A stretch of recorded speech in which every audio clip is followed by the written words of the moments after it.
Ahí está comenzando a grabar. Bueno, lo primero que les quiero decir, además de buen día, bienvenidos. Muchas gracias por estar todos acá. Tenemos 102 y la verdad que, bueno, ya dio resultado el Meet. Quiero compartir con ustedes una breve encuesta. Se las estoy mandando en el chat. Ustedes lo único que tienen que hacer es presionar sobre el enlace ese y van a contestar una pregunta cada uno y después yo les voy a... No es de la materia, pero sí tiene que ver con la organización de las clases. Les cuento, ahí está el formulario, por favor entren y completen, es solo una pregunta, se los voy explicando acá. La profesora de matemática ha planteado la posibilidad de establecer burbujas de presencialidad para los días lunes y creo que miércoles tienen ustedes, o jueves. Jueves, lunes y jueves.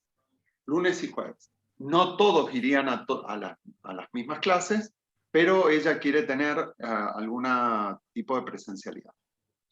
Por razones que... ¿Han planteado hacer burbujas en la universidad?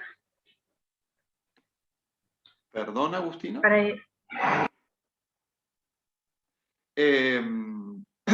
Entonces, para hacer esa burbuja en esa materia, hay un conflicto que es que tenemos introducción al conocimiento científico e inmediatamente después, en los lunes, entran a matemática. Obviamente, nadie de ustedes vive al lado de la facultad, ¿sí? Tienen que desplazarse hasta la facultad. ¿Cómo harían? La profesora no puede cambiar sus horarios hacia ningún otro horario. Y entonces me llamó a mí a ver si yo podía establecer no sé, una flexibilidad, un horario. Y entonces yo le dije que sí, que podía cambiarlo, pero que también quería saber la opinión de ustedes. Me parece que sería muy de la visión individualista de la ciencia y del conocimiento, suponer que yo tengo autoridad para decidir sobre todos ustedes sin escucharlos. Tengo que escucharlo para poder tomar. Mi cronograma, mi agenda, permitiría ese traslado que ustedes vieron en el formulario de Google, y la respuesta que ustedes estén realizando, han respondido ya 38 chicos. Bueno, va a ser un insumo más para la toma de decisión de ese cambio.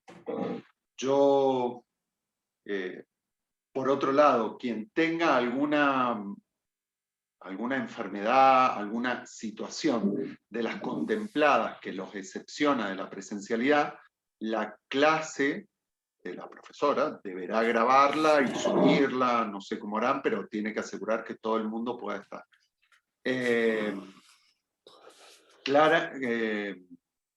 Claramente, lo que plantea Agustina es mi otra preocupación, y es la movilidad. La movilidad hasta San Rafael, si uno, no sé, con que viva en Real del Padre ya es una moneda, ¿sí? Es un dinero. Pero bueno, la verdad es que la facultad es presencial, se está intentando, bueno, veremos. Clase virtual también es con el doctor Chernikov, que ahora yo estoy diciendo doctor Chernikov, pero dentro de una semana todo el mundo le va a decir, ustedes le van a decir el Cherny, y yo también voy a decir Chernikov. Él tiene bastante más de 60 y no puede ir a la facultad, así que él va a también ser virtual.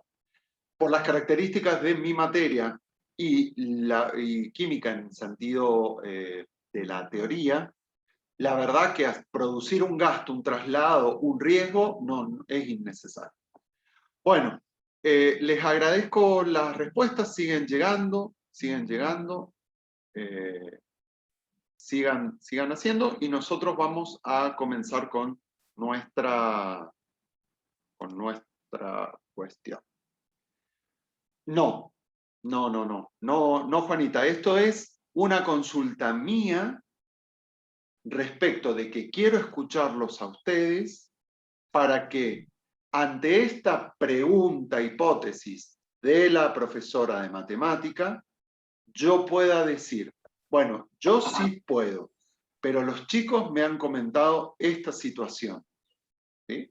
Yo no soy quien tomo la decisión, pero ustedes, no sé, me gustaría llevar la voz de ustedes para que no sea una cuestión verticalista, ¿no? Habrán visto que el texto de Fernández nos dice, a ver, individualista, solo que uno sabe que es para poco, bueno, así que también esto que está planteando recién ahí Facundo es todo un tema. Igual las burbujas van a ser en distintos horarios, así que eso con la gente de matemática, si es que sucede. Profe, Sí. ¿y tener introducción al conocimiento científico más temprano? Tipo desde 8:30 a 9:30, de 8 a 9, ahí sí llegaríamos a tomarnos un colectivo o algo así para los que... No todos. Claro, eso, claro. Desde algunos lugares, ¿no? Yo tengo, Pero el por tema es que ejemplo, entramos a las 11 nosotros, entramos a las 10, 11 a 11 claro, pero entramos por a ejemplo, matemática. los chicos que vienen de Salto de las Claro. Rosas, Claro, los que vienen de más lejos es un problema. tenés que tomar un colectivo cerca de las 7, antes de las 7 de la mañana, para poder llegar a la clase a las 8:30. Eso me ha pasado todos los años. Y los chicos, de hecho, la Que no facultad siempre se el abre. colectivo es horario. Claro, Claro, es cierto. además. Pero bueno, vamos ahora con la cátedra. Yo tengo ahí sus apreciaciones, ya me hago una idea de la situación, y también de sus respuestas, que les agradezco muchísimo. Bueno, lo primero que vamos a ver, no sé si ahí están viendo... Profe, disculpe que le interrumpe. Le pregunté por chat, ¿cuándo volveríamos a la presencialidad? O sea, ¿hay una fecha estimada? O sea, yo soy de Malargüe y si vuelve la presencialidad, además de la movilidad, tengo que ir a buscar alquiler. No. La presencialidad como tal que justifique un alquiler no va a ser en este año. Así te lo digo. Porque no van a estar dadas las vacunas. No. Lo que sí habrá que ver es cómo la pregunta, y esto me puede ayudar a mí en... ¿Ustedes están viendo un PowerPoint todo presentado o están viendo el PowerPoint sin presentar? Sí, el PowerPoint sin presentado. Presentado lo veo yo al menos. Porque, a ver, eso tiene el Zoom que no cambia directamente a lo que uno quiere. A ver. Ahí se ve bien, profe. Ahí se ve presentado, profe. Se ve presentado, Ahí profe. se ve presentado, listo, entonces lo dejamos ahí. Bueno, la pregunta, perdón, yo estaba diciendo sobre el tema de los alquileres y eso. el alquiler, la presencialidad. Además, nadie sabe si dentro de poco no nos vuelven a meter por lo que está pasando en Chile, en Brasil, sobre las nuevas cepas. Recuerden que justamente todo esto que estamos viendo en esa imagen de la ciencia que es estática, que es solo como si pareciera que va acumulándose granos de arena y cada vez se va construyendo, no es así, esa es una visión deformada de la ciencia que tenía que ver con una progresión lineal hacia un encuentro de, no sé, de la verdad, del bien, la paz y los pajaritos y angelitos, y la verdad que la ciencia no es así, va con idas, vueltas, retrocesos, cambios. Entonces, bueno, vamos a ir al tema de hoy, que son imágenes de ciencias y de científicos. Yo voy a ver si a presentar.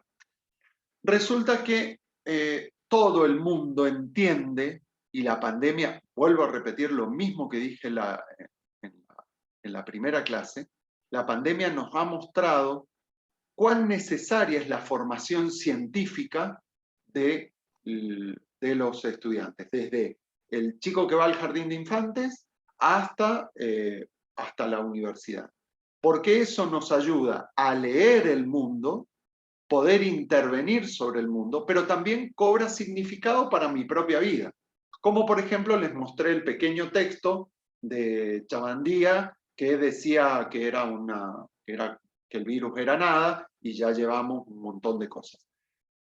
Enseguida vamos a avanzar sobre qué elementos nosotros necesitamos construir. Pero lamentablemente, y se van a encontrar en la misma carrera, y se van a encontrar en los textos, y se van a encontrar en la vida, que aunque consideramos que el pensamiento científico hay que desarrollarlo, seguimos educando de una manera donde llenamos de fórmula, ponemos cosas, pero no explicamos cómo eso se correlaciona, tiene que ver con la vida real, y cómo eso para mí puede ser importante para mi vida profesional, para mi vida.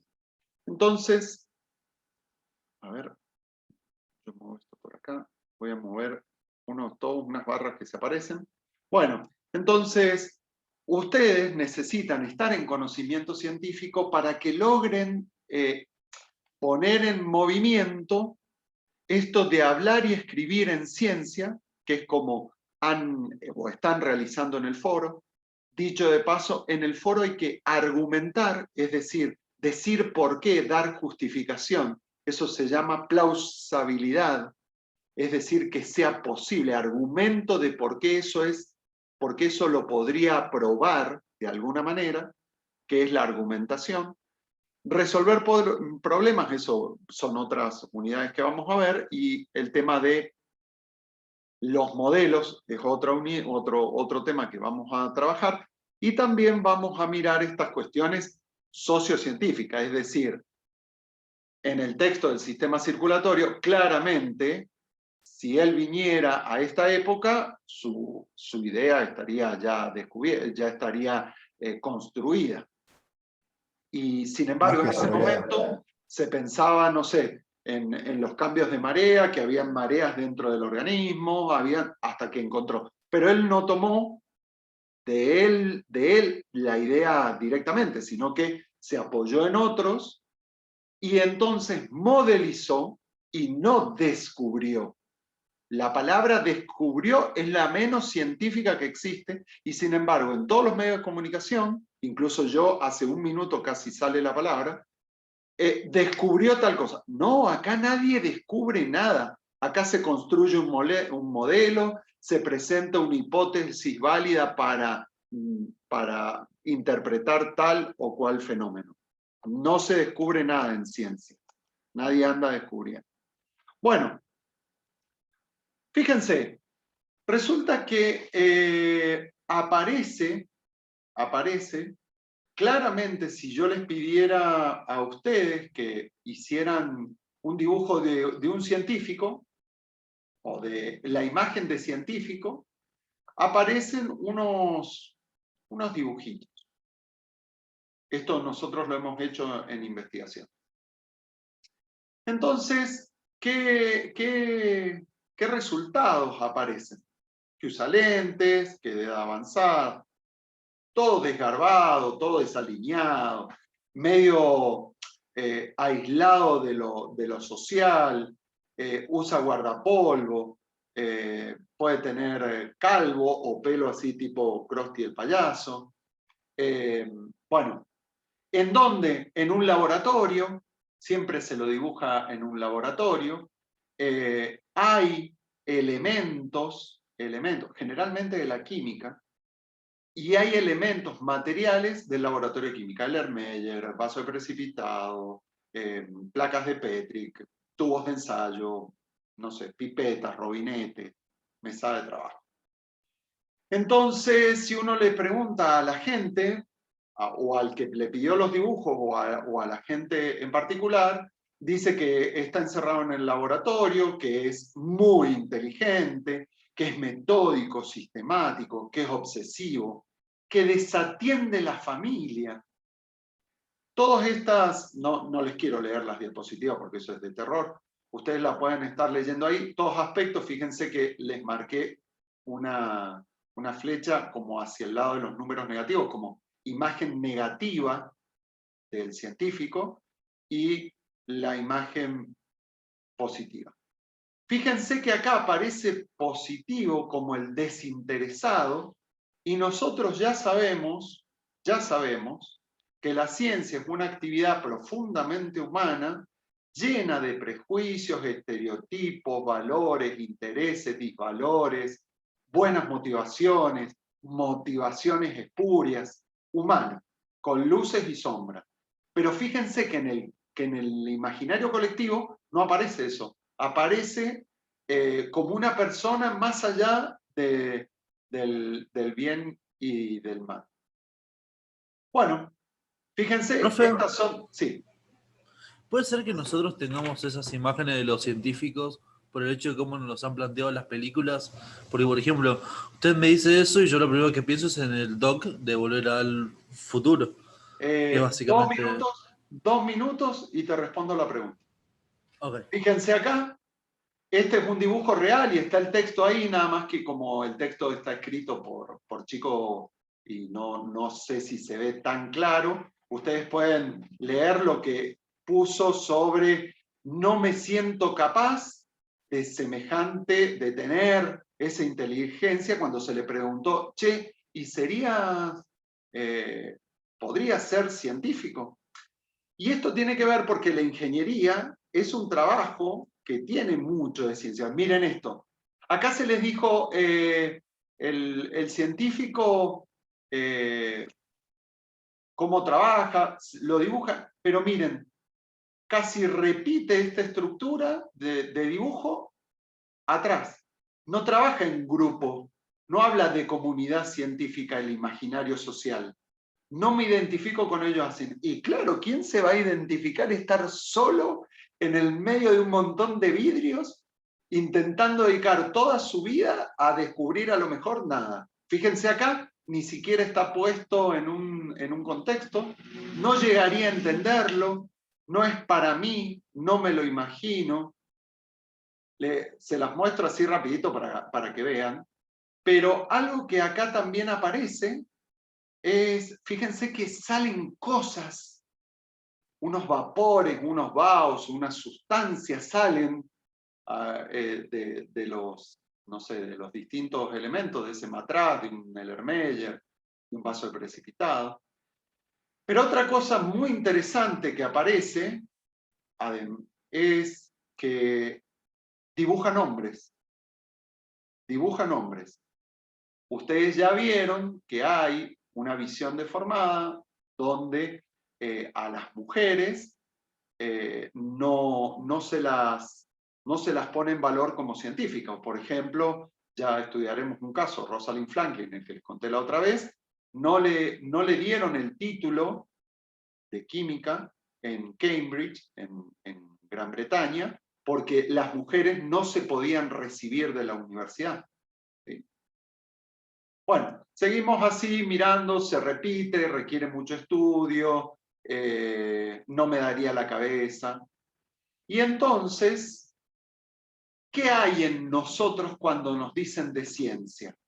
Que es difícil, que es interesante, que es esforzada, que es rigurosa, que es aburrida y entretenida. Fíjense que las dos causas salen a la misma vez. Y uno es difícil identificarse con alguien que considera que es sabio o brillante.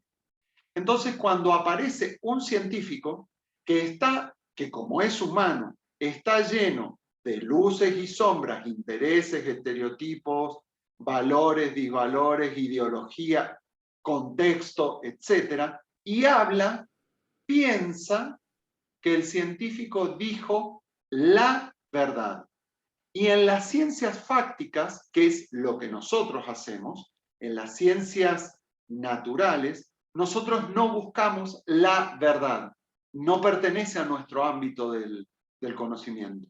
nosotros lo que buscamos son preguntas y respuestas a través de modelos que nos permitan operar y resolver problemas que sean socialmente relevantes y que tengan interés para mí en un determinado contexto social.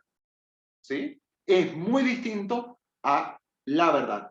¿Dónde están las fuentes del estereotipo? Que preguntaba recién su compañero. Y está acá. Está en los cómics, en los dibujos animados. Dudo que lo conozcan, pero lo traigo porque yo casi no lo conocí. Doctor Nefarius. Claro, yo casi no lo conocí, pero este era un dibujito argentino.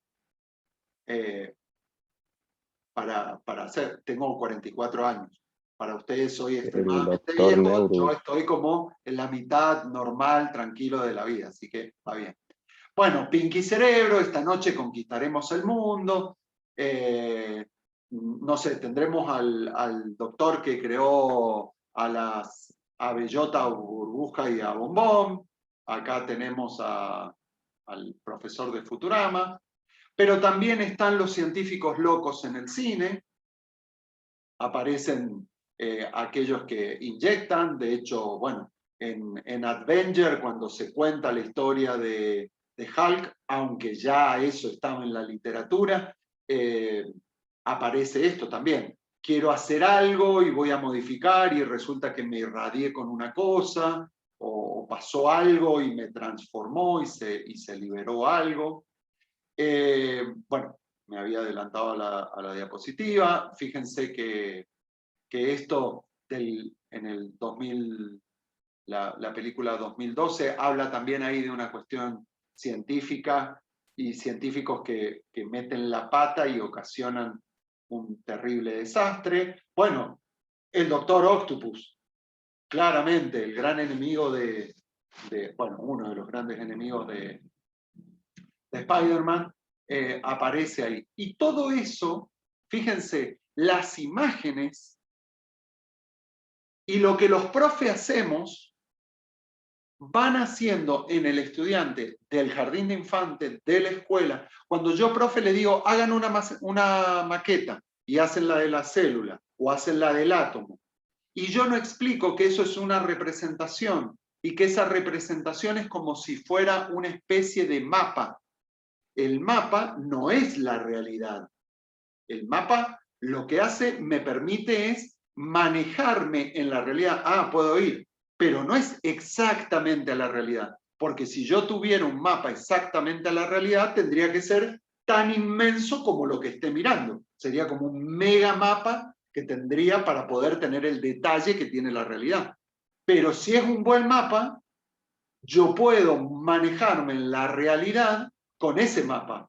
Pero esto es ciencia y esto es realidad. Hay una representación de la realidad, pero no es la realidad.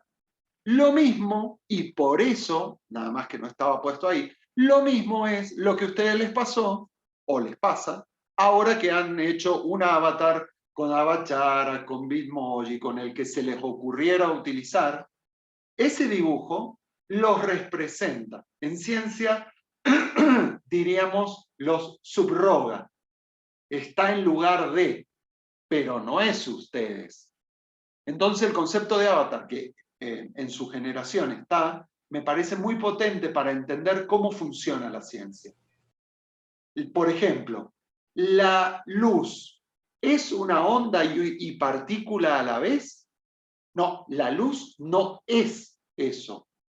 Hay un modelo de dualidad onda-partícula que me permite dar cuenta de fenómenos en la realidad y me permite resolver problemas. Porque la anterior, que era la propuesta de Newton, que decía que la luz era un rayo, no me da respuesta a fenómenos como la difracción, como por ejemplo, la interferencia constructiva, destructiva, que serían más aspectos electromagnéticos de la luz.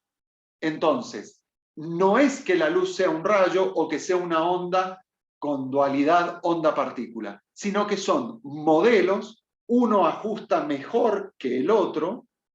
Ajusta mejor, es decir, me permite explicar, operar, transformar, dar respuesta, resolver. Pero no es así la luz.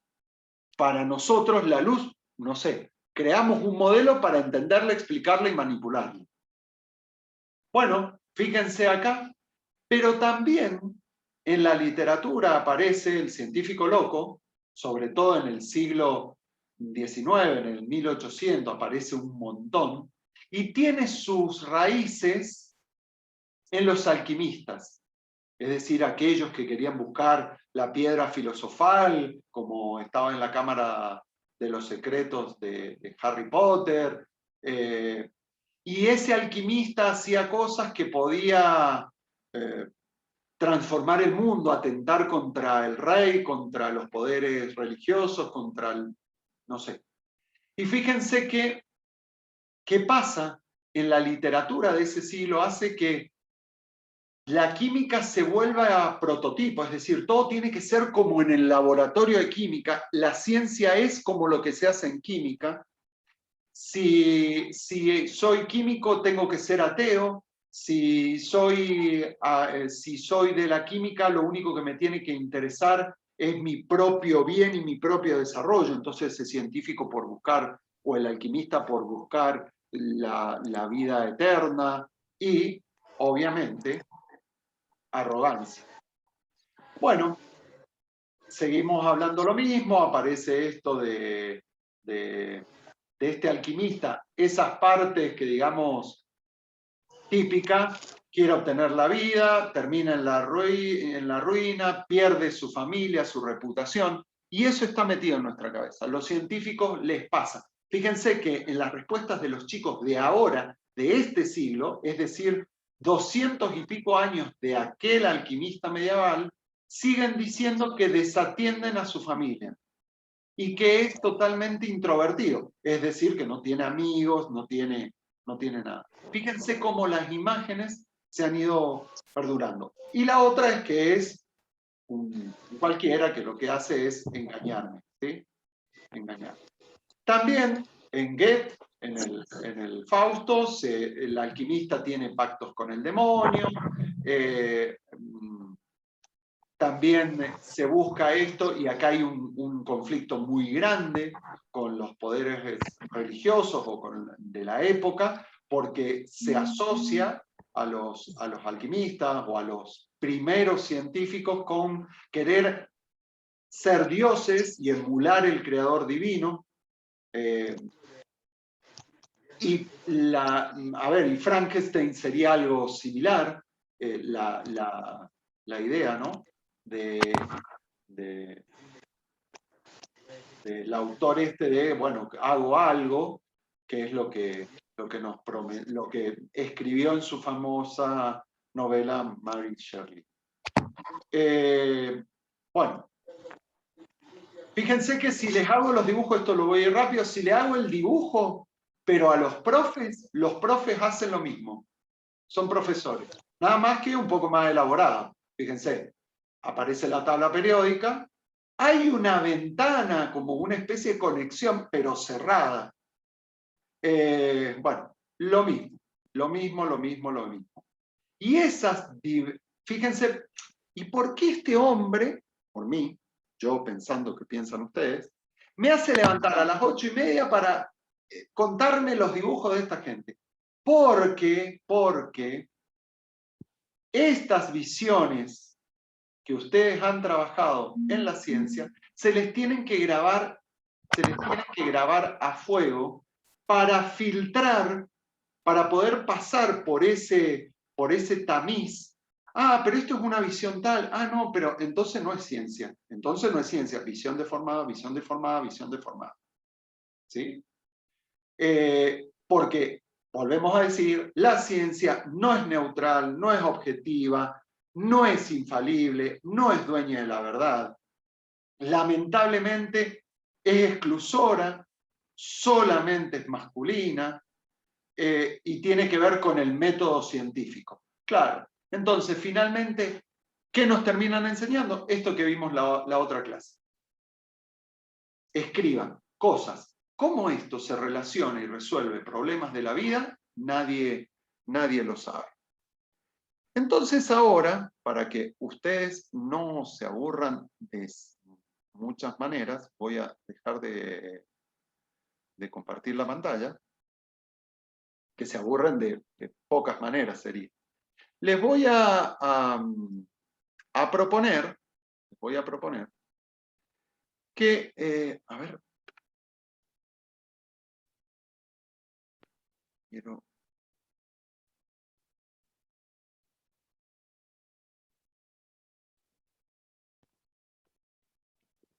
$35.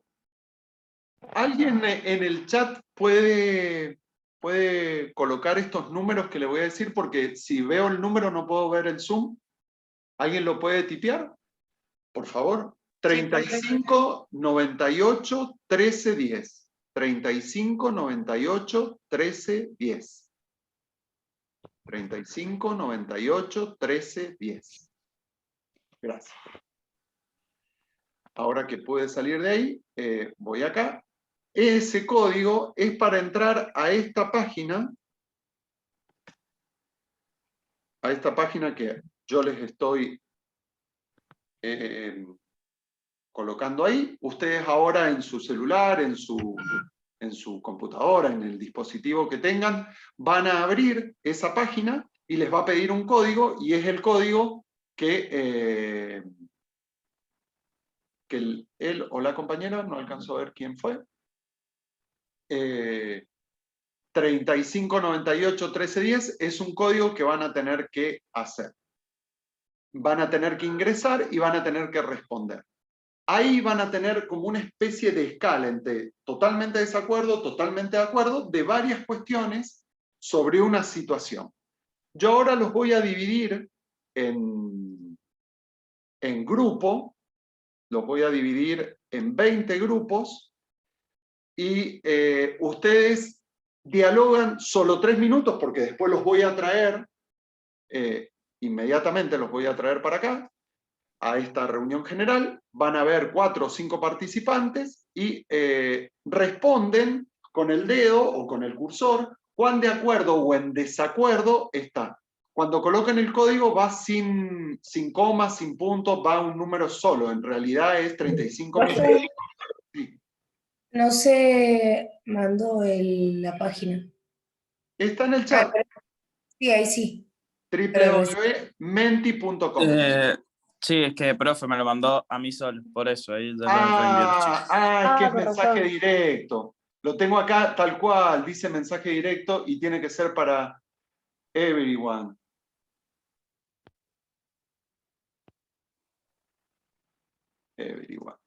Bueno, los veo en 5 minutos. Hagan eso y respondan, pero dialoguen entre ustedes, acuerden qué podrá hacer eso.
Bueno, van volviendo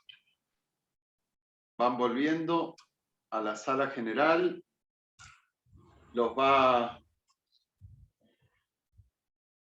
trayendo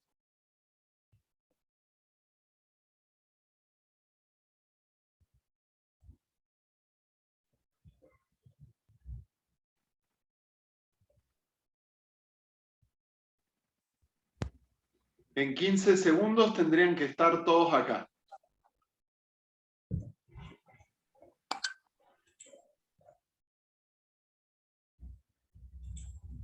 4.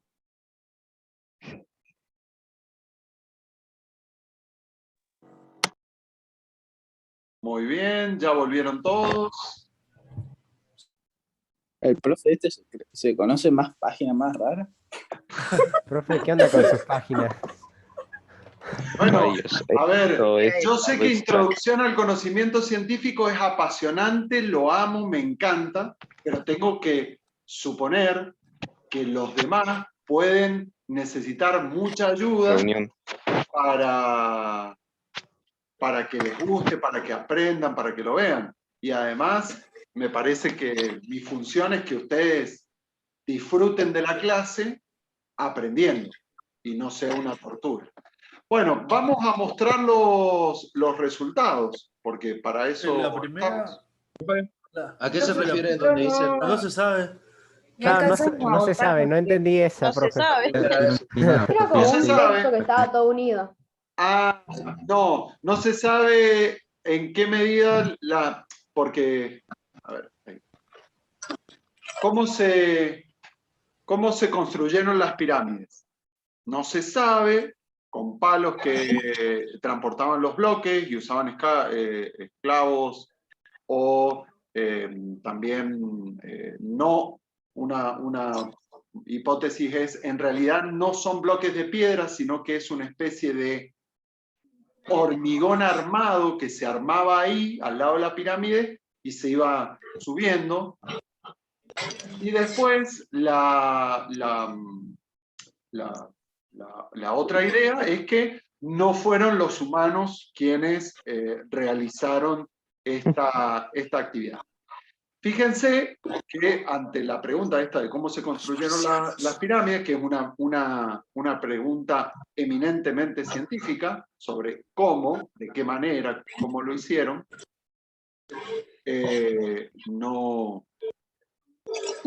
están en un intermedio, no hay una preponderancia de una sobre la otra. Pareciera que es como que hay una laguna. Les hago una pregunta. Si yo cambio ahí, ¿ustedes ven? ¿Qué ven? ¿Siguen viendo el...? Un genial y Perfecto. A todo esto, ¿ven la barra? Miren, por acá, donde estoy poniendo el mouse, yo veo la barra del Zoom. ¿Ustedes la ven? No. ¿No? Yo solo veo el mouse. Perfecto. Bien, entonces, ¿por qué vamos acá? Porque con esto de las pirámides nos da pie para pensar esto que hemos trabajado en las visiones deformadas de la ciencia, sobre, bueno, no hay un método. Lo que hay son distintas metodologías, pero ¿para qué? ¿Qué hace la ciencia? Les pido a todos que se muteen para que no haya interferencia. Entonces, estas cosas que estoy mostrando acá en el Genially, la idea es esto.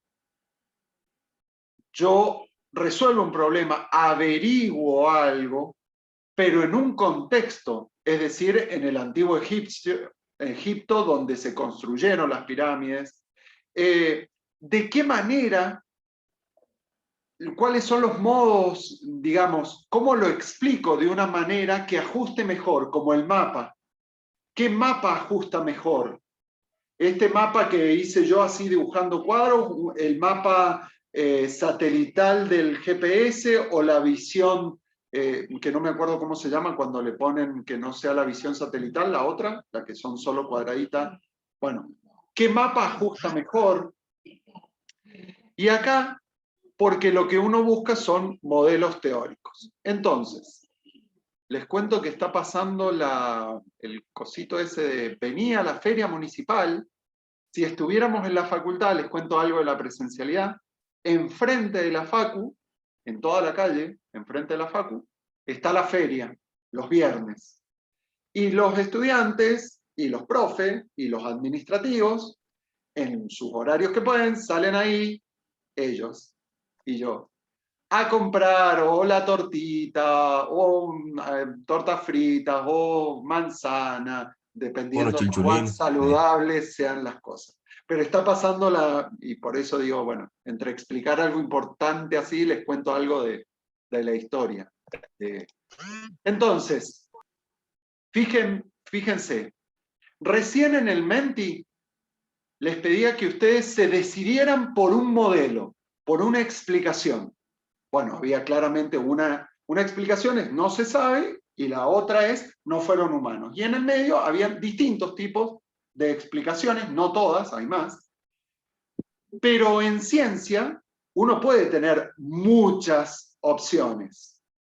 El tipo de esas soluciones, yo tengo que tener una racionalidad moderada, es decir, tiene que ser racional, tiene que poder ser explicada, tiene que ser plausible. Es decir, tengo que poder probarlo, tengo que poder justificarlo, y además, no es solo que a mí me parezca, sino que en la comunidad de los científicos nos ponemos de acuerdo en que esa sería la mejor de las explicaciones posibles para dar cuenta de la construcción de la pirámide, para dar cuenta de cómo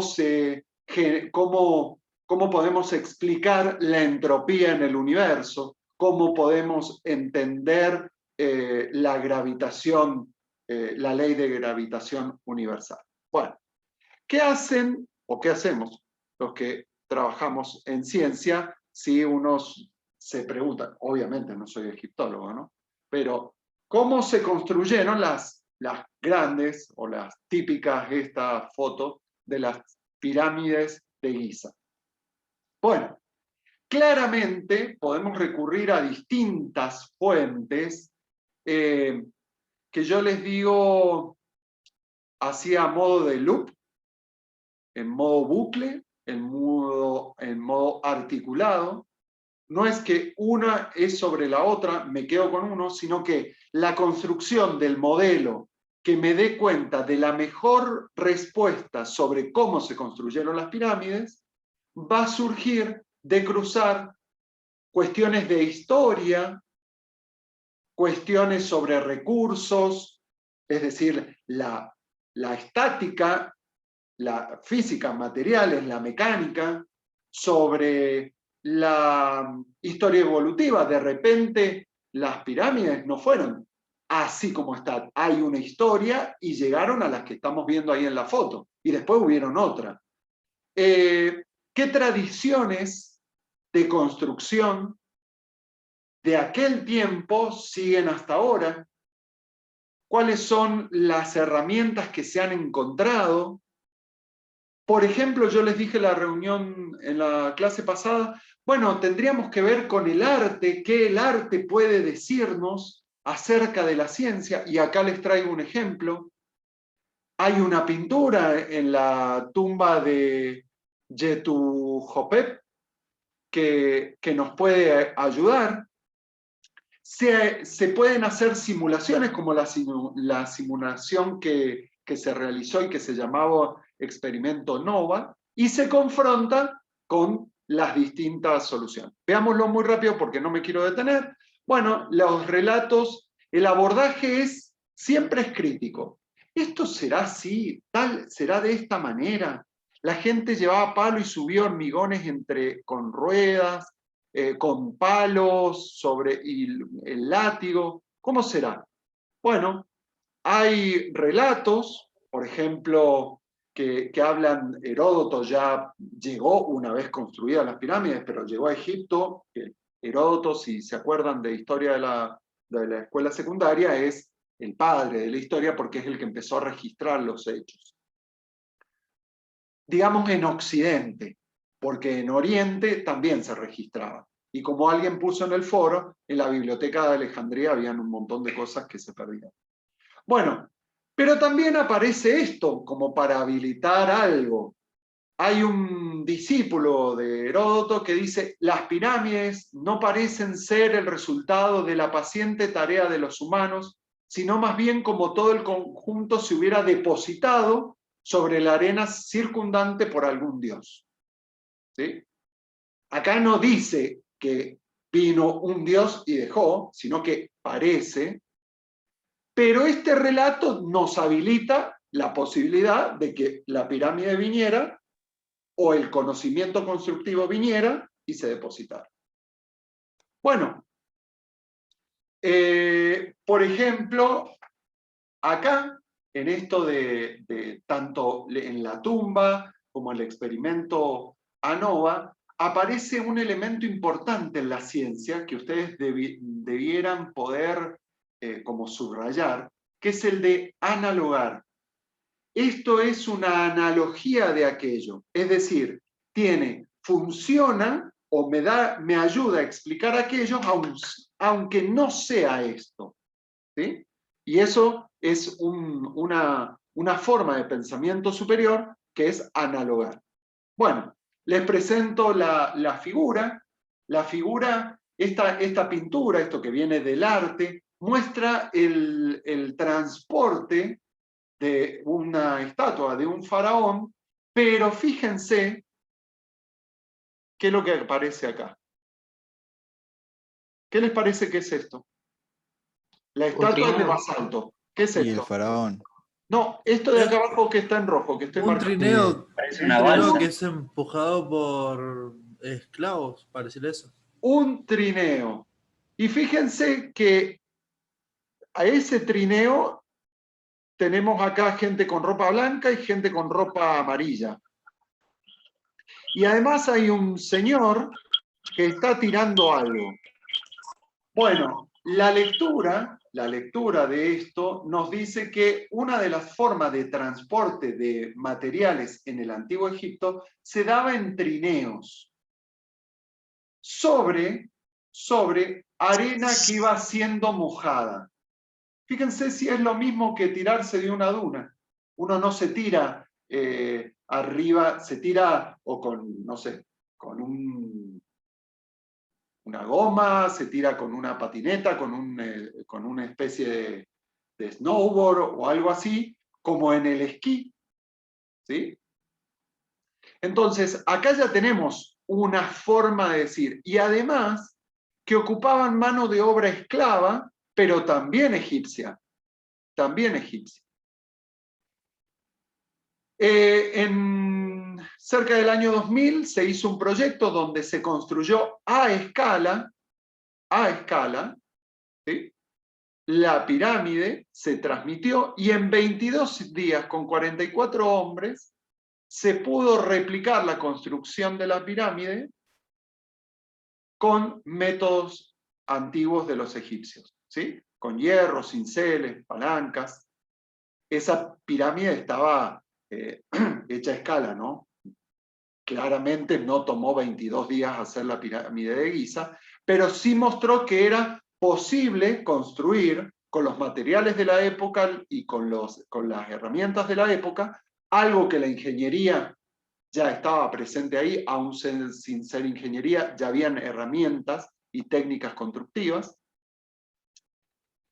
Y esto nos da la posibilidad, si tengo esto, la arena mojada, el trineo, la pintura, el relato de cuándo estaban los métodos constructivos, me ayuda a confrontar esta idea, que también es una posible solución. Ahora, esta solución sobre toda esta ufología, todo este omnichanterío, Fueron las pirámides, fueron naves extraterrestres que trajeron los bloques y los depositaron. Dentro de la pirámide hay naves. A ver, yo voy a utilizar una palabra que no es de la ciencia, es de las metaciencias, creer en esto, pero no tengo posibilidad de que esto sea plausible, porque hay elementos críticos de la historia, de las técnicas constructivas, de la simulación, de registros pictóricos que me dan una pero mucho mejor explicación, un modelo constructivo más fuerte, más robusto, que hace quedar en vergüenza esto, ¿no? ¿Sí? En ciencia. Fíjense que, aunque hay que... Perdonen que me ahogué con saliva. Lo que hay que trabajar en ciencia es esto. ¿Cuáles son las explicaciones? Y no pensar en el método de los 5 pasos. Ensayo, error, ensayo, error, ensayo, vengo, hipótesis, planteo. Sino que uno puede decir, esto tiene solidez científica porque hay una metodología que uno puede reconocer, pero yo no puedo hacer un ensayo sobre la pintura. Pero esa pintura del transporte del faraón, de la estatua del faraón sobre trineo, me aporta a la construcción de un modelo de construcción de las pirámides. Hay otros modelos que, bueno, se construyeron con rampas en zigzag, y al ser en zigzag la elevación, es decir, la pendiente entre cada uno, era muy, muy baja, entonces era fácil subirlos.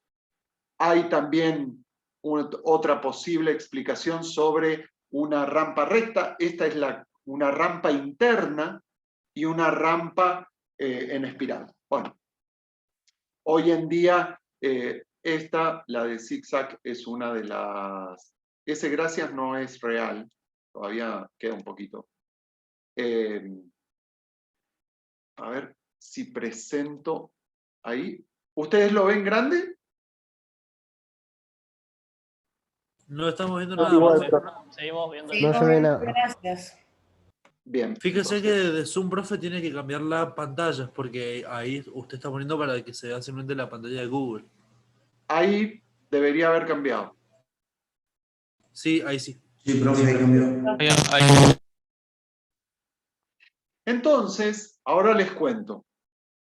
Ustedes en el campus virtual ya hemos pasado 2 actividades, foro y actividad 1. Ustedes tienen un ítem que se llama Corrientes Epistemológicas del siglo XX. Esos 5 videos hay que tomarse el tiempo para poder ir viéndolos, para poder resumir. Tienen que hacer la actividad 2 sobre eso. Y van a participar del foro 2 cuando se active, que es el día 30. Es decir, el lunes próximo. Hay un texto que tiene esto. ¿Existirá el método científico? Dice así el texto, está cargado en el campus virtual, así que ahí tienen esa teoría. Porque nosotros vamos a avanzar para poder resolver, para leer, para saber de dónde vino, cómo es que estas ideas deformadas, por qué la gente puede pensar que hay ovnis que construyen pirámides. Lo que vamos a avanzar es, ¿existirá el método científico? Bueno, claramente, y esto les da una introducción a ese Genially con 5 videos de las corrientes epistemológicas. Durante todo el siglo pasado, se ha hablado, discutido mucho sobre qué es la ciencia y cómo podemos decir que algo es una cuestión científica y que no lo es. Eso ha cambiado muchísimo.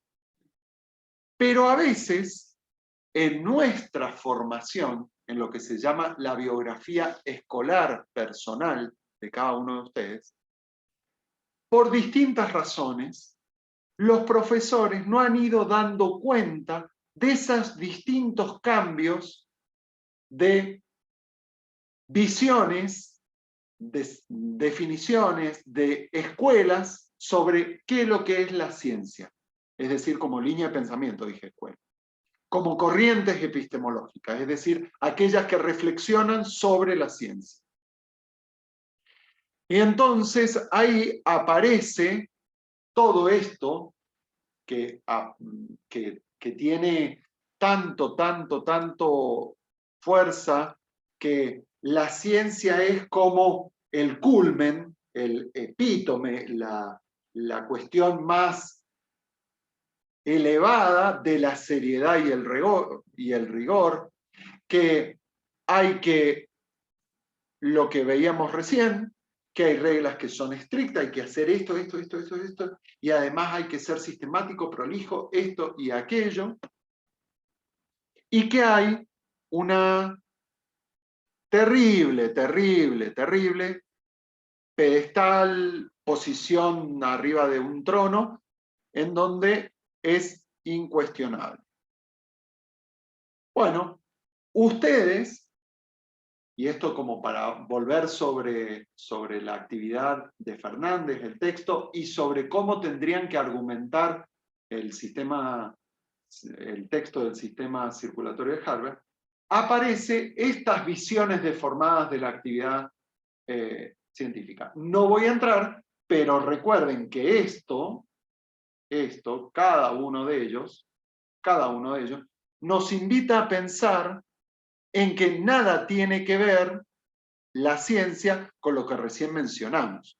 No está exenta de problemas internos. Fíjense lo que pasó con la fiebre puerperal y Samuel Weiss, entre su jefe y él, que se peleaban, que si era húngaro, que si no sé qué, si estoy solo en el laboratorio y es solo para brillantes e inteligentes y varones, pero todas estas visiones han hecho destrozos, no solo destrozos en la vida de las personas que han quedado al margen, sino también en la riqueza común de la humanidad porque han quedado invisibilizadas. Por ejemplo, si alguno de ustedes tiene ganas, puede buscar la historia de Alan Turing, o Turing, el padre de la informática moderna, aquel que ayudó a decodificar los mensajes de los nazis, y gracias a esa forma de resolución pudieron ganar la Segunda Guerra Mundial los aliados. Sin embargo, Alan Turing, como no estaba dentro de las líneas canónicas por su elección sexual, Alan Turing era homosexual, fue encerrado y supuestamente murió de suicidio. Parece más bien una inducción al suicidio, y fue condenado. Este gran matemático, creador de la informática, que ha aportado a la construcción del mundo moderno, en 2013, esta reina tan longeva, Isabel II, si han visto The Crown o si la conocen, a esta mujer, la archienemiga de Lady Di, le otorgó el perdón real en 2013, ejerciendo el poder que la monarquía tiene de dar indulto hacia el pasado, pero el hombre muerto está, pero se dieron argumentos donde, bueno, Alan Turing no tenía por qué ser encarcelado. Y de hecho, la semana que viene va a aparecer un nuevo billete, el de 50 libras esterlinas, que es mucha plata, que va a llevar la cara de este gran matemático que ayudó, imagínense, nada menos que a detener la Segunda Guerra Mundial. Bueno, Eso como una nota histórica, pero también como una nota del presente, y como un elemento que se sale de esa visión deformada, hace que, por ejemplo, nos hayamos perdido de tener con nosotros y de su producción científica a una persona, como fue Alan Turing. Bueno, fíjense, esto ya lo vimos, solamente retomo, que se consolida la visión de ese alquimista medio loco y solo es para algunos y no sé qué.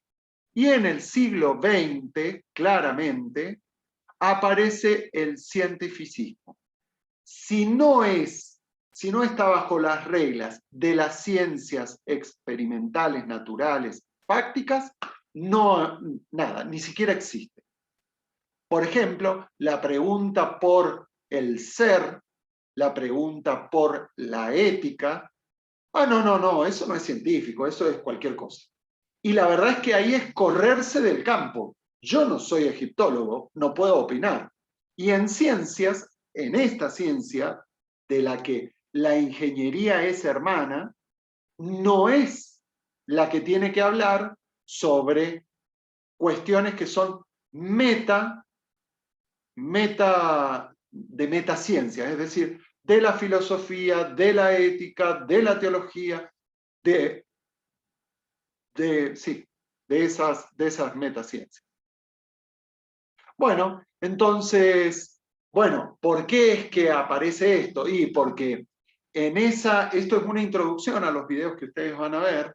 En esa época había como un oscurantismo, nada podía ser explicado, todo venía dado, todo fue hecho de determinada manera, y entonces hay como un exceso, como que, no, hay cosas que pueden ser explicables por medio de la razón, pero se le fue la mano y quisieron todo explicarlo con la razón. De hecho, hoy a veces te dicen, la hormona de la felicidad, y hablan de, no sé, la dopamina. Un elemento químico que es un otro neurotransmisor. Pero eso es algo que forma parte del sistema biopsíquico social que es un ser humano. La felicidad no me puedo inyectar dopamina y voy a ser feliz. Pasa por otro lado y no está dentro del campo de la ciencia dar cuenta completa sobre la felicidad. Una cosa es que yo hable de los neurotransmisores que intervienen en momentos felices de las personas. No sé si se aparece. Pero bueno, este cientificismo tiene mucho de discriminación, mucho de sexismo, mucho de elitismo y de dogmatismo. ¿Sí? Dogmatismo, que era lo que querían evitar, porque decían, no, yo no quiero que me digan esto es así, eso era un dogma, y sin embargo terminan haciendo lo mismo al proponer que la ciencia es la única que da respuesta a lo demás. Bueno, este método científico aparece, el de los 5 pasos, el que ustedes deben haber estudiado en la escuela secundaria, ¿sí? Observación, formulación de hipótesis, diseño de experimento, corroboración o no, y vuelven a empezar. Eso es lo que circula en los medios de comunicación, en la literatura, en el cine, en todo, y también tiene claramente implicancia. Entonces, si hablamos de método, nosotros decimos que es un camino que lleva hacia algún lado. Pero claro, si yo digo método, todas estas palabras que aparecen acá, aparecen como muy fuerte detrás de la palabra método. Si yo digo, tengo un método, significa que tengo algo riguroso, garantizado, que puedo ir del punto B al punto C, totalmente de manera programada. Y la ciencia no aparece así. Por favor, disculpen la repetición, pero tomen en cuenta lo que pasa con la pandemia del COVID-19. En los libros en los que estudiamos biología, ya está decantado años y años de convulsiones internas para poderse poner de acuerdo en la teoría de la evolución. Pero ahora se está produciendo ciencia, mutación del virus, qué mutaciones lo amplifican, cuáles mutaciones no son susceptibles de ser prevenidas con la vacunación. Y todo eso es ciencia. Pero a nosotros nos hace pensar que la ciencia no está funcionando bien porque todo esto debió pasar de una manera mucho más de A a B. Y la verdad que eso es por esta razón. Por esta razón. Porque nosotros pensamos que hay un único método y que es a prueba de fallas. Y de las 4 vacunas que están aprobadas en el mundo, y hay otras 30 en estudio, ninguna ocupa el mismo camino. Ninguno hace la misma forma de provocar la respuesta inmune. Fíjense que no hay un método, porque si no, 4 no podrían ir por distintos caminos de A hasta B. Bueno, ¿dónde surgió esto? Bueno, ya lo saben, hablamos, recién se los expliqué, pero hay algo que les quiero remarcar mucho, que es esta palabra empiro-positivista. Esto significa que la visión que tenemos nosotros de ciencia está muy marcada en poder hacer el experimento, eso es empiria, empirismo, ¿sí? Es decir, tomar datos de la realidad, midiéndolos, tomo temperatura, hago el análisis de pH, mido la velocidad, cuento las revoluciones del motor, analizo la generación de etileno y propileno, ¿sí? De la materia que ustedes quieran. Y también positivista, lo estructuro en una categoría lógica de A a B, entonces C, y esto formo una ley que es, bueno, y con esta ley, lo que se aparta de esta ley no es científico. Obviamente, esta sobrevaloración del experimento, recuerden que todos dibujan al científico en el laboratorio, un lugar de experimento. Y no es el único lugar donde se produce ciencia, porque les vuelvo a decir, un arqueólogo no está en el laboratorio, está metido, por ejemplo, en el Sosneado, acá, en San Rafael, en el límite con Malargüe, donde fue el Triásico marino, todo eso estaba sumergido, y hay cantidades de cuestiones arqueológicas que se están dilucidando, encontrando cuestiones, como hace poquitos años, 2 años, se encontró un asentamiento humano a una altura que nunca se había encontrado, y ahí no podemos hacer experimentos, y la arqueología es una ciencia. Bueno, así que todo este método de los 5 pasos, o los 6, como ustedes quieran, pero son 5 pasos y estos resultados me llevan a la conclusión, esto no existe. Ningún científico hace esto. No existe un método. Lo que hay son metodologías científicas. Imagínense que en psiquiatría yo pudiera hacer experimentos, que en un momento histórico se hizo y no era ético, hasta que desarrolló su propia metodología. El miedo, se quería saber si el miedo era una cuestión que venía con nosotros o era una respuesta construida. Búsquenlo en YouTube, están los videos, es algo irreproducible, ponían a bebé de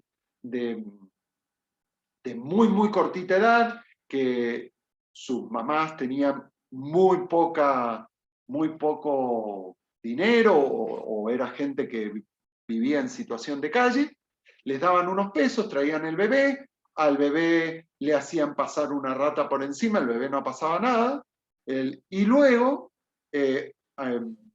hacían pasar la rata y aparecía como no sé, una máscara, algo, grito, sonido, ruido, que asustaban al bebé. ¿Sí? Y entonces, después pasaba la rata y el bebé lloraba. Pero no por la rata, sino porque asociaba lo que había pasado con su experiencia anterior. Bueno, obviamente eso es el cientificismo, no es posible. Bueno, hay otras cosas como, bueno, la gravedad la descubrió tal, fulano cayó la manzana y apareció la gravedad, como si la gravedad no existiera. La gravedad no existe, es un concepto que nos permite entender el funcionamiento, pero la gravedad como tal es una construcción teórica que da cuenta de fenómenos reales. Pero, por ejemplo, algo tan gracioso, pero muy difícil de explicar, es por qué se te pega la cortina del baño al culete cuando te estás bañando. Y no es por el teorema de Bernoulli, que sería una de las opciones. Hay cuestiones hiper más complejas que han intentado dar cuenta de ese fenómeno tan natural, tan cotidiano, tan trivial, de que se te pegue la cortina en alguna de tus partes. Bueno, entonces, si uno habla de métodos científicos, significa que hay una existencia de algo que yo puedo enseñar. Y esa suposición no es real, que hay un único método, no es real. Pero ¿saben una cosa? Cuando vean los videos, cuando vean el video de la concepción heredada, se van a dar cuenta que el método científico, esta forma, había terminado la Segunda Guerra Mundial, había mucha capacidad, mucho intelectual andando, y quería, con esta visión de que la ciencia nos va a llevar a un mundo feliz, se quería enseñar a hacer ciencia, y se diagramó estos 5 pasos, se escribió, se dijo, bueno, para poder enseñarlo. Y cuando se empezó a enseñar, pero enseñarlo de una manera como, miren, uno más o menos la metodología científica puede involucrar una serie de etapas que están en permanente diálogo. No pasó eso y quedó fijado, estructurado, esta visión de que existe un único método y que es único, que es un algoritmo, yo lo repito y siempre obtengo verdades, entonces la ciencia avanza linealmente, ya todo eso lo han visto, y que si la hipótesis no fue corroborada, vuelve a empezar, como en el juego de la oca. Es decir, acá o ganás el Nobel o no. Y pensamos que los que han ganado el premio Nobel nunca se distrajeron, nunca tuvieron familia, nunca fueron personas socialmente comprometidas, nunca tuvieron intereses, y la verdad que eso no.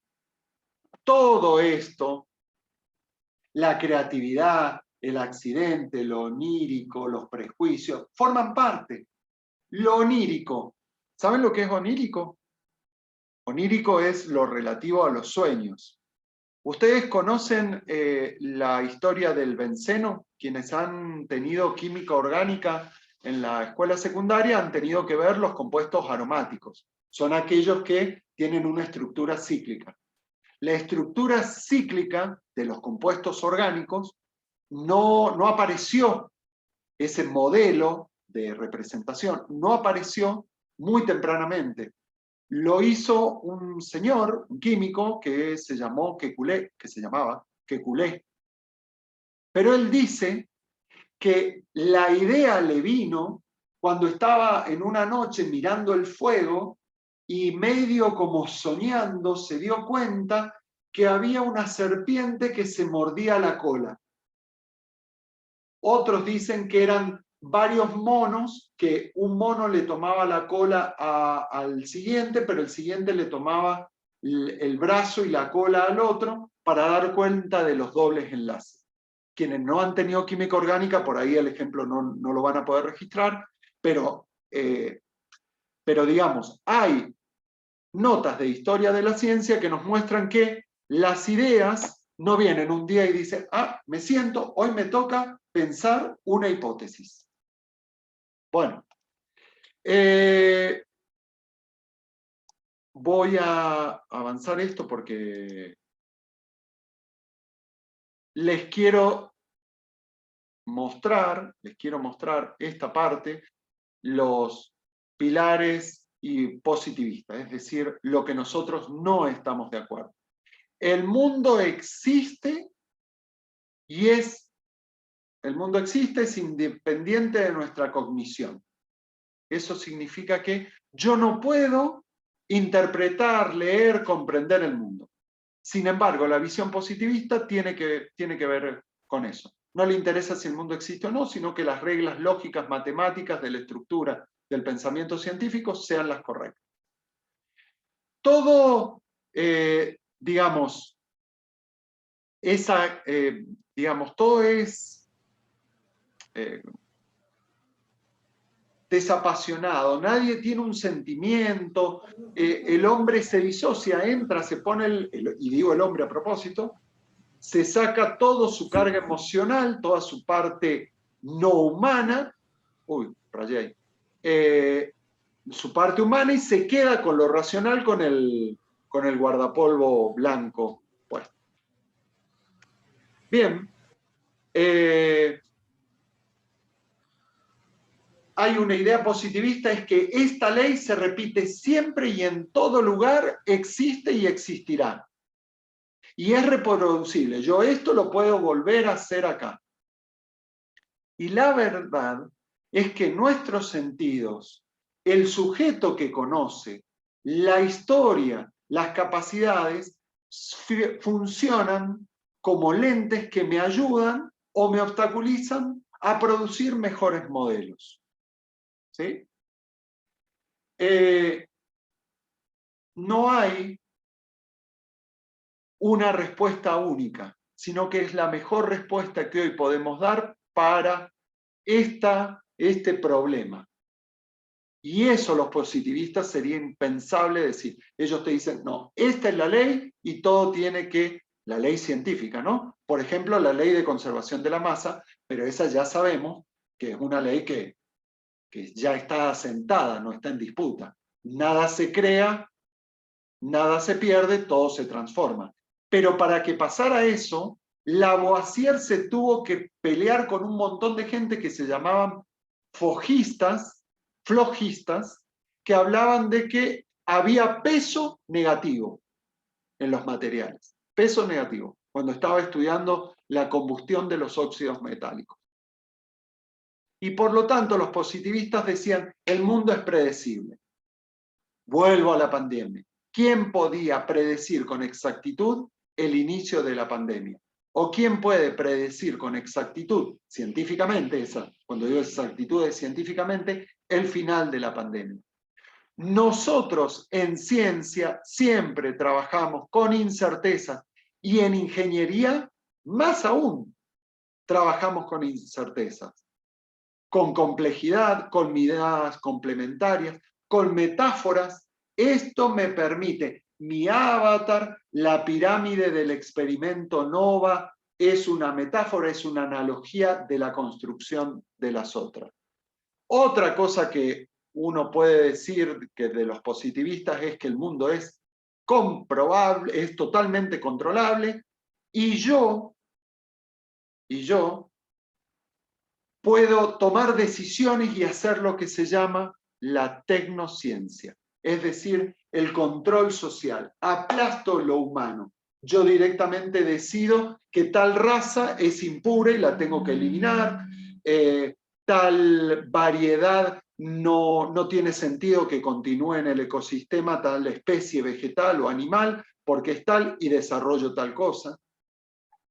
Y fíjense que esta tecnociencia, que es una visión tiránica, porque hay uno que la ejerce sobre el todo,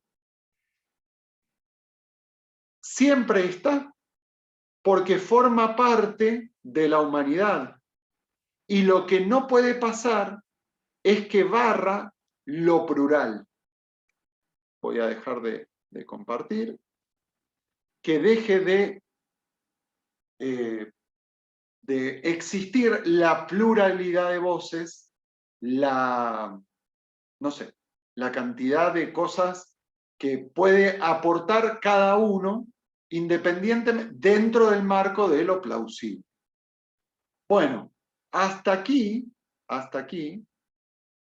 la exposición que quería hacerles.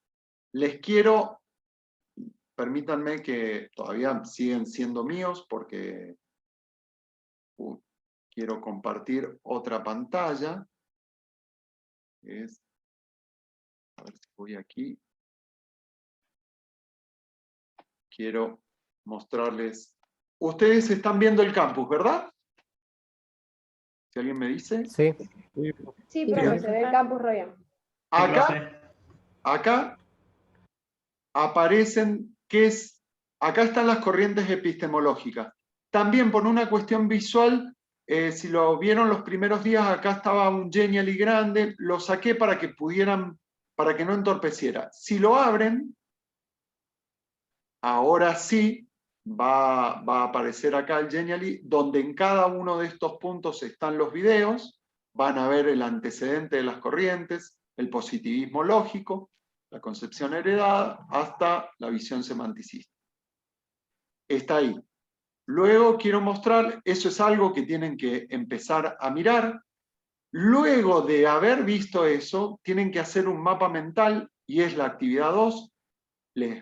Los invito a que miren los pasos, fíjense cómo lo harán y cómo va a ser evaluado. Acá hay una grilla de evaluación. Los tutores, Elisa y Jorge, van a evaluar su mapa con estos puntos respecto de los criterios. Acá nadie se saca una nota porque sí. Nosotros tenemos que dar cuenta, tenemos que darles una... A ver, la verdad que tu trabajo no está asociado adecuadamente las palabras, con las imágenes, con el contenido que se quería, tendrás un 1. Y si lo hiciste perfecto, tendrás un 5. Si estaba bien el espacio de las letras, si usaste los objetos, si escribiste sin errores y bien las palabras, si usaste el Twitter, si lo entregaste, vas sumando puntos. Ese total de puntos da el 100%.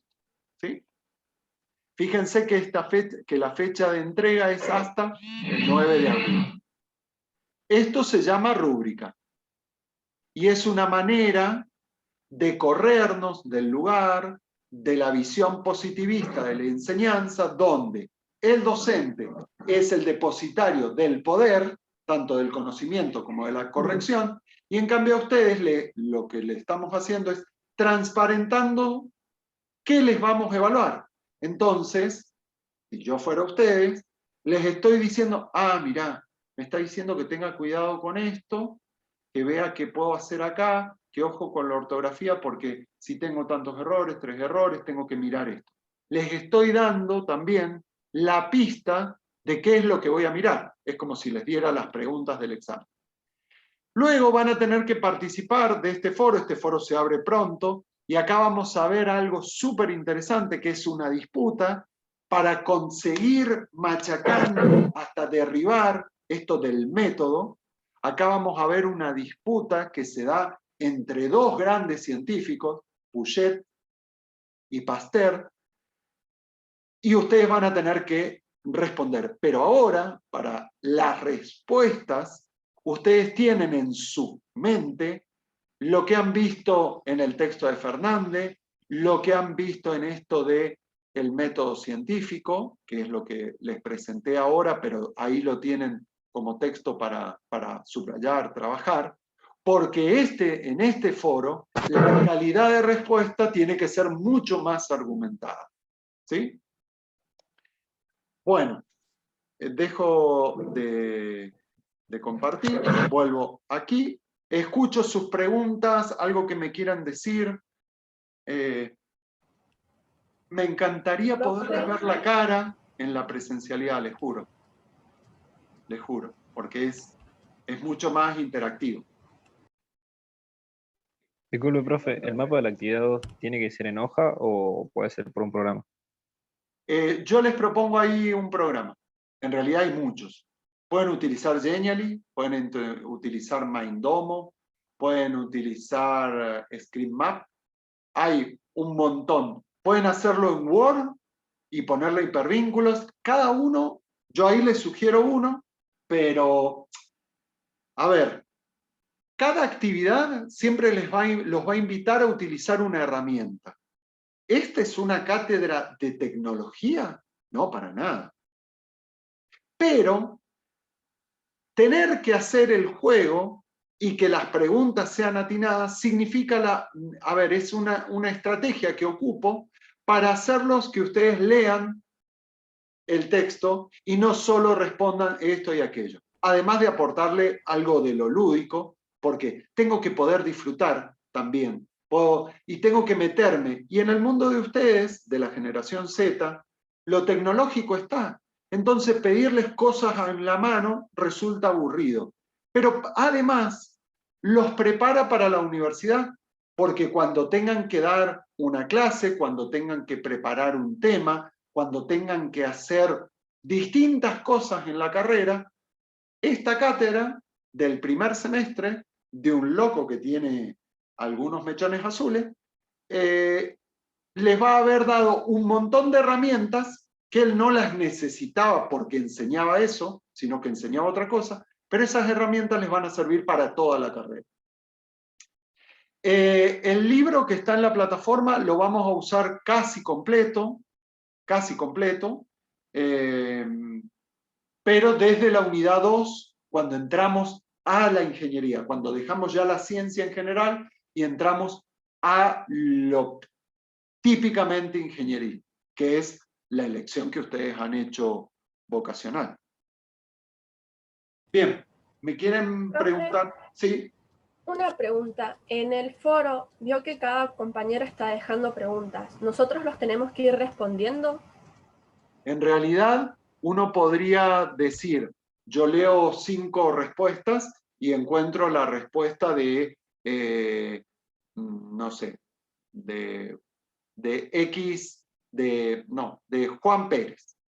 Bueno, entonces yo voy a elegir una idea, por ejemplo, que la idea 3 o la idea 4, voy a hablar, pero además yo puedo decir, pero Juan Pérez señaló que tal cosa, y yo me parece que eso no es de esa forma, que en realidad o estoy de acuerdo con lo que ha puesto Juan Pérez y realmente estoy de acuerdo por esto, o estoy en desacuerdo. Porque en ciencia, en ingeniería, el diálogo constructivo, el ida y vuelta con las ideas, nos muestra el funcionamiento de la ciencia y la tecnología. ¿Sí? No es mi idea, sino mi idea en el diálogo con los otros. No sé si quieren... gracias. No, de nada. No sé si quieren preguntarme algo más. Mi deporte favorito es el mountain bike. Corro carreras de mountain bike. Tengo una perra y un gato. ¿Ha estado viendo la nueva serie de Marvel, profe? ¿De cuál? ¿De Marvel? ¿Cuál? De Marvel. Falcon and the Winter Soldier. No he tenido tiempo porque estoy mirando una serie en Netflix que se llama Capitani. Sí, Paula. Bueno, si alguien pudiera pasarme el número de teléfono tuyo, te agrego al WhatsApp. Profe, ahí que estamos hablando de Netflix, la serie Breaking Bad también muestra un estereotipo de científico, ¿no? Tal cual, tal cual. Pero ¿sabés qué? Algo le rescato a Breaking Bad, que muestra al tipo, en realidad me parece que deconstruye. No, creo que sería una visión, obviamente, lo hace por la droga, hace droga, eso sería antiético. Y ahí hay una visión como que él no ni le va ni le viene, que es lo que la gente hace con la droga. Pero la verdad, en Breaking Bad destruye esto de el científico es socialmente neutro, no tiene sentimiento. Él lo hace para sostener a su familia porque tiene cáncer. Entonces, digamos, las luces y sombras de cada uno aparecen. Y esto de villano y después, como pone ahí alguien, villano y después héroe, también forma parte de la humanidad. Todos tenemos algo de héroe y de villano, o en realidad de humanos, y no de eso. Profe, ya que estamos hablando de series y eso, Tony Stark es una transformación también desconstruida de lo que es un científico, ¿no? Bueno, que en realidad es más ingeniero que científico él, pero... Sandra Di Marco, que es profesora en la facultad y que es, bueno, vecina mía y amiga mía, me decía que Tony Stark es como un científico, un ingeniero más engreído que lo común. No sé cómo pensar usted. Sí, la verdad es que, a ver, las series de televisión, cada uno marca un estereotipo o marca algo porque le sirve a la historia. El tema es pensar que todos deben ser así, que todos son así y que yo debo ser así. Eso es lo que está mal. Eso es lo que está mal. El pensar en los estereotipos. Pero también, otra cosa que nos sirve es guarda que todo esto que miro, que escucho, que leo, va formando una imagen en mí de lo que es y de lo que debo ser. Imagen deformada de la ciencia, los dibujitos de recién y todo eso. Sí, por Dios, no han desayunado. Bueno, los dejo y me parece que tienen química, ¿no? Ya Chernikov los está esperando. A las 10.